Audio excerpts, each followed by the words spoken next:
sure to make a new type of news. New insights, new styles, and new topics every day. We are News Generation. Making news just for you. It's November 1st here in Seoul. I'm Shin, and you're watching News Generation. Joining me in the studio is Arirang. Happy November, everyone. Happy November! We made it! We made it! We made it! And Alsong. Hi, everyone. All right, now both are here to speak on behalf of people in their 20s and 30s.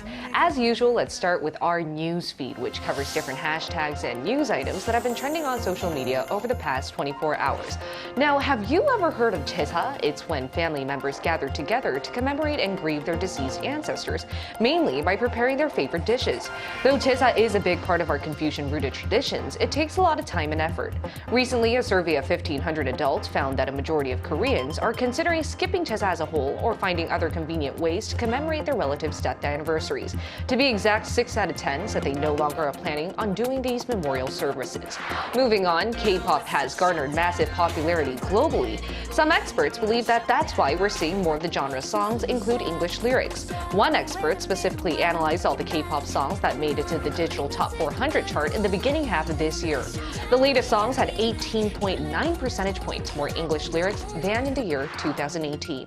And recently on News Gen, we introduced one of the hottest domestic headlines that has to do with the romance scam between Olympic fencing medalist Nam Hyun-hee and her former fiancé Chun Chong-jo, who turned out to be lying about her biological gender and personal background. Now, this incident has concentrated a lot more attention to what we should look out for when it comes to romance scams and how common they are.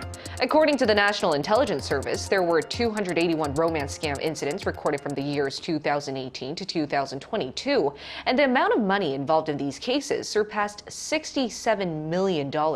We also have seen this figure rise year by year, and criminology experts warn the public to be especially vigilant against scammers who flaunt their wealth or personal life on social media. They also pointed to how many of these fraudsters are using romance or love to gain one's trust and then exploit it. They also mentioned how easier it becomes for these fraudsters to get a hold of a situation or gaslight victims to the extent of believing something completely off the grid when it comes to common sense, like we've seen in the case of Nam Hyun-hee, who claimed she was so mentally manipulated by her ex-fiancé that she thought she had become pregnant from someone who's actually biologically female. So here in the studio, what do you think about the rise of romance scam figures, and what do you think needs to be done to further prevent this from ever happening again? I mean, let's first of all say that I do have empathy for most people who go through scams, but in this specific case, I don't know how better to have been prepared for this. And we know that she is a woman in her 40s. She has been married. So at this point, I think all we can say is that she was just emotionally very vulnerable.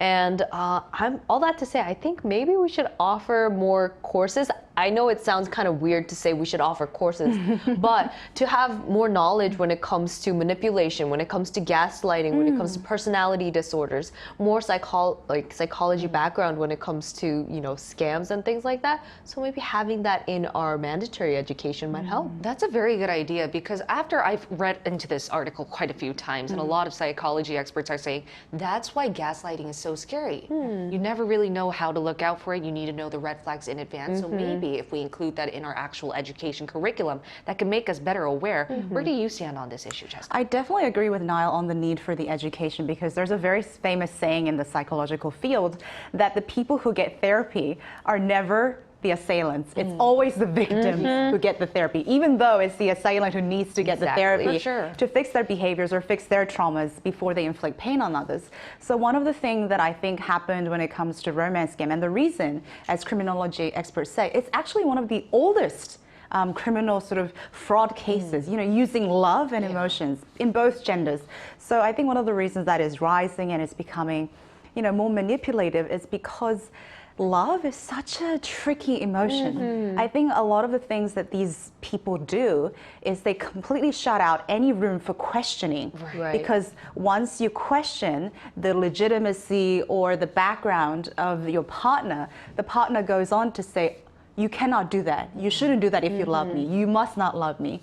And usually the victims also have their own trauma and fear. So they're afraid that if they start questioning, the lover might leave them. The security and the safety that they got. So I think that also happened with Nam Hyun-hee's case. She mentioned in her interview that she was sort of afraid to question in case, the love might be questioned. Right. So I definitely think that's one of the manipulative reasons that a lot of people fall into it. I completely agree, and we talked about this amongst ourselves before we went on air. I think love makes you blind, and also when you're a victim of gaslighting, you don't even realize You don't it. know. You That's don't why it's so know. scary.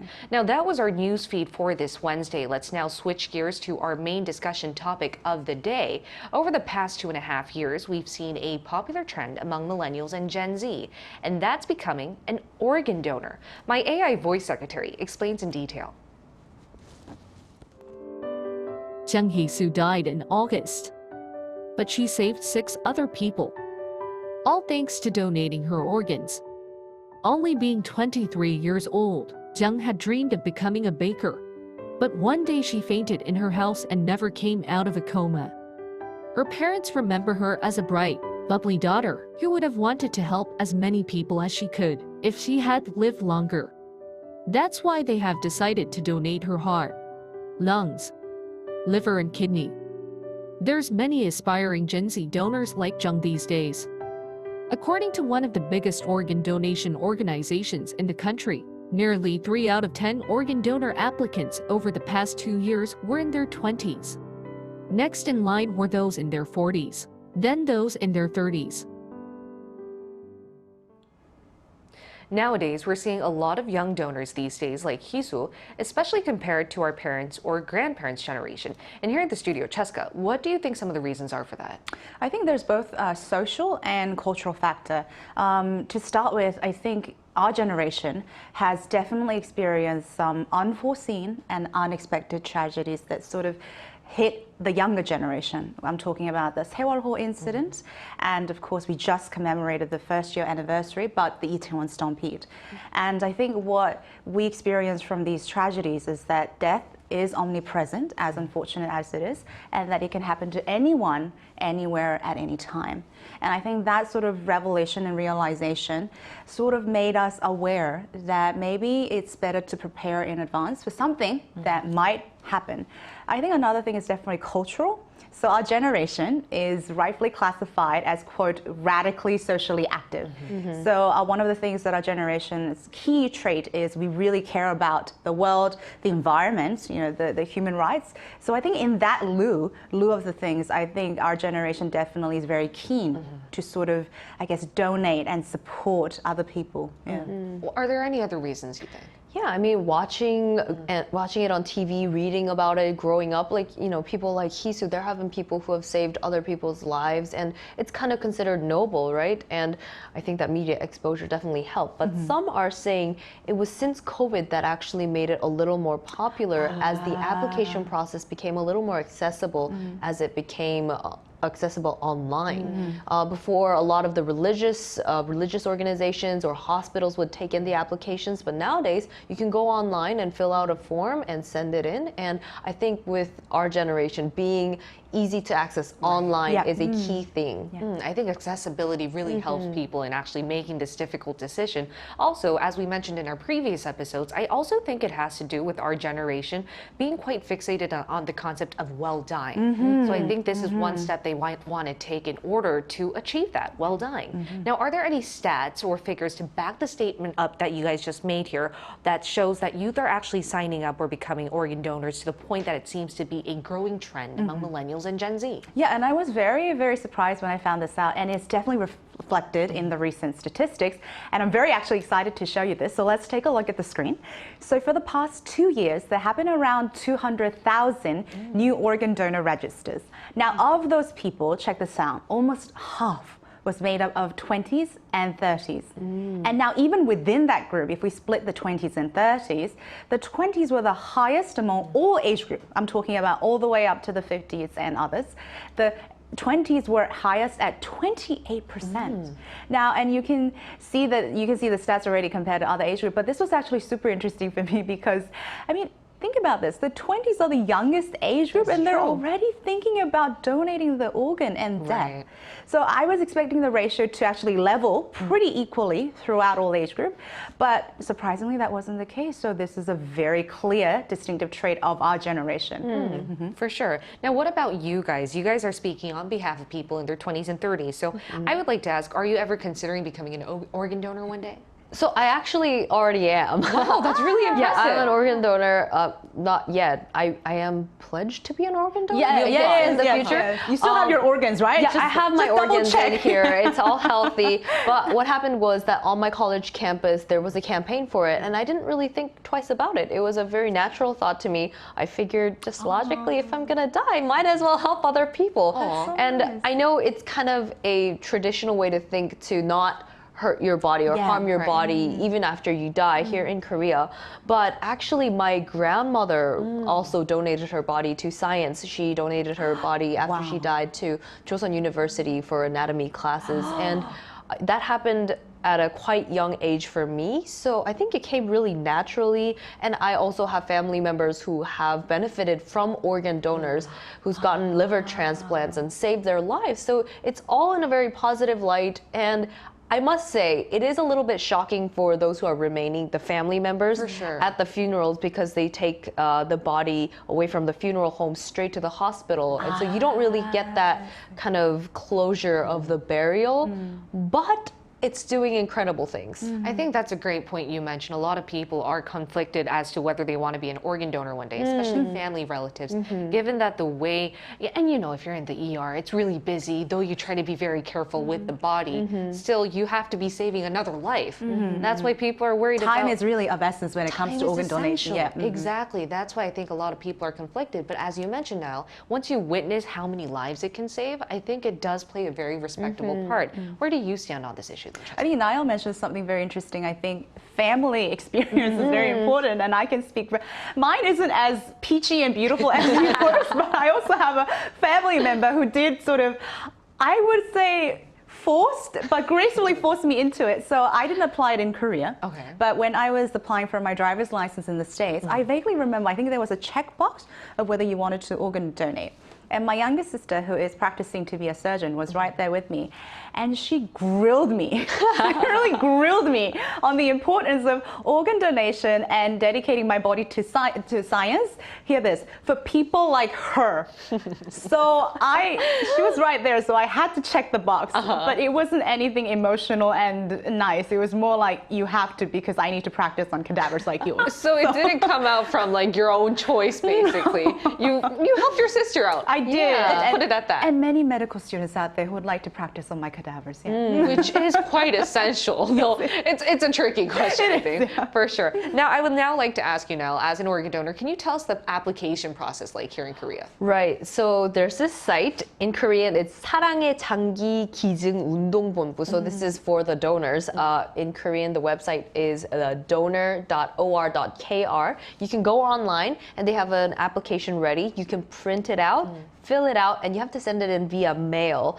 But if you're under the age of 16, you do need consent from your legal guardians, and they'll send you back a little card that says you're an organ donor with a sticker that you can put on your license. I actually have a driver's license with it kind of looks like a little cherry, but it also has, it's basically signifying that you are an organ donor. And it's really nice to hear that it's so accessible because you can do it online, so make sure to check it out if you're interested. Now, we asked our viewers the same question, if they've signed a contract or consider becoming an organ donor one day. Here's what 3 of them had to share with us. Take a look at the screen to find out. Let's start with Kite. Kite said, after I pass away, my organs will be of no use to me. I was 15 when I decided I would have them harvested and transplanted to someone in need. Benio said, donating organs isn't an issue. It's the hospital getting it from the donor for free and selling it to the person who needs the transplant for a high price.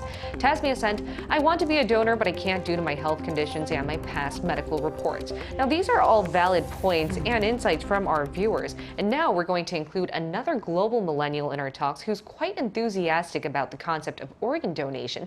We'll talk to her right after this.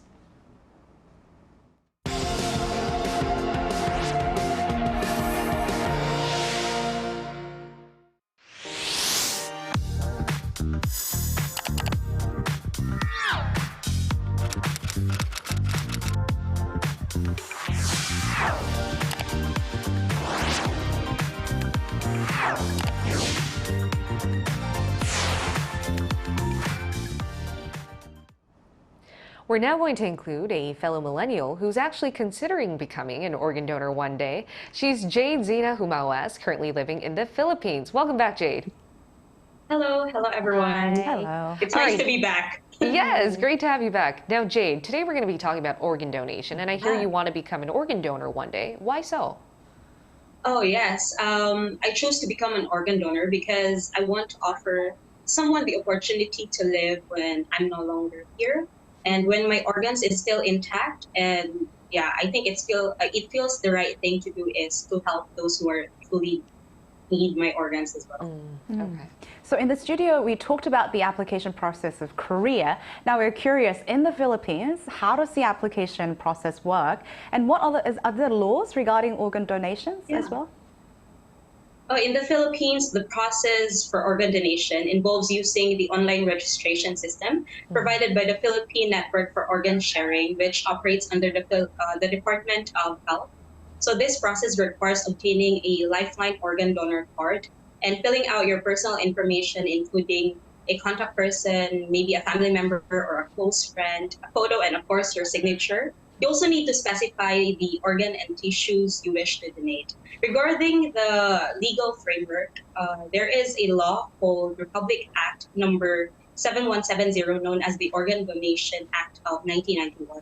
Permits individuals to donate their entire body or specific body parts through a will or testament. If the deceased person intentions are not stated, their family members can authorize organ donation. So these donations are considered valid for therapeutic, research, or medical education purposes. So international organ sharing is also allowed, but requires approval from the Department. I see. I'd like to ask you the next question. Are there a lot of millennials and Gen Z in the Philippines who are interested in becoming an organ donor like yourself, and why or why not? Yes, of course. Recently, Filipino millennials and Gen Zs have become more interested in organ donation as they become better informed about it. According to the latest data from the Department of Health, there has been a significant increase in organ donations from deceased donors. In 2022, there were 40 organs transplanted from deceased donors, up from only 6 in 2021. Furthermore, there were 20 organ donations from deceased donors in 2022, a significant increase from only 3 donors in 2021. And the data also shows an uptick in cornea transplants, with 209 performed in 2022 compared to 128 the previous year. Now, I agree that it is a global trend that we're seeing a lot of Yes. people from our generation considering donating their organs, just like yourself, to even after the death, to help other people. And I understand it's quite important, but I also think what needs to match up to that demand is the infrastructure. A lot of people are still worried whether this will be done in a safe and ethical way. What are your thoughts on that? And regardless, why do you think organ donation is still very important? I think organ donation is still important because there are a lot of recipients who are waiting for organ donors, rather than having the amount of organ donors that we have right now. So the queue with the recipients, the transplant recipients, is way too many rather compared to the organ donors that we have recently. I see, but I hope to see a lot of medical infrastructure catch up to the demand, and I think that's another issue that we'll be talking about. But in the meantime, thank you so much for sharing your insight with us today, Jade. Thank you. Thank you as well. Thank you. I would actually like to expound on that part. I think organ donation is the right way to go, given that we are in health crises. We're seeing it every day. There's lives to save. But what do you guys think needs to be done to better make sure and encourage people to actually do this? And why do you think it's such an important topic amongst our generation? I think that's a great question. And these were the facts that kind of shocked me when I heard it. So 8 lives, 8 people could be saved with 1 person donation. Wow. And 75 people can be saved from tissue donation. Wow. And this is just an approximate, maybe more, maybe less. But, you know, just in our lives, when we're living, we can't possibly save 1 person. But the fact that when our lives are over, and just by simply donating the body parts that we don't need anymore, that we can save this many people, I think is something very empowering, to be honest. And as in the interview we mentioned, right now we have health crisis, and unfortunately, it's the human organs that can be transplanted to human to have a viable option for living. So I think it's all about humanity and about empathy. Like, what can we do after death? And if I may add on, I just hope it's done in an ethical way. I hope so too. Oh, definitely, yes. For sure, because I think as noble as it is to decide to become an organ donor, I think it's as respectable and needed to treat them in a respectable way, even though it's cadaver. Absolutely. Yeah. I mean, I think this kind of goes into a little bit of a philosophical field on what is the meaning of life. Or death. And death. And I think for me, it's really more than just me. Life is bigger than just me. And if I can impact other people in any way while I'm living, that would be, I guess that would bring my life more meaning. And in death, if I can save other people, like Jessica mentioned, whether 8 or 75 or all of them combined. Yes. Or, I mean, if I'm not taking really good care of my organs, not that many people. Right. So we should be in good shape. I really feel like that would be the definition of well dying. We mentioned on the show well dying and dying with meaning. And I feel like that would really, truly be a meaningful And death. it's really nice to hear that you're willing to be a superhero when you're living and even after death. Oh, that's a beautiful saying. If you want to be a superhero, do your organ donation. Exactly, superhero while you're living and after. Now, in the meantime, we'll be here every day from 9:30 to 10 a.m. Korea time, bringing you more topics young people are talking about. Special thanks to Cheska Dainong Pleasure's always mine. Thank you. and Alsong. No problem. All right, and thank you everyone for watching. We'll see you tomorrow. We are News Generation.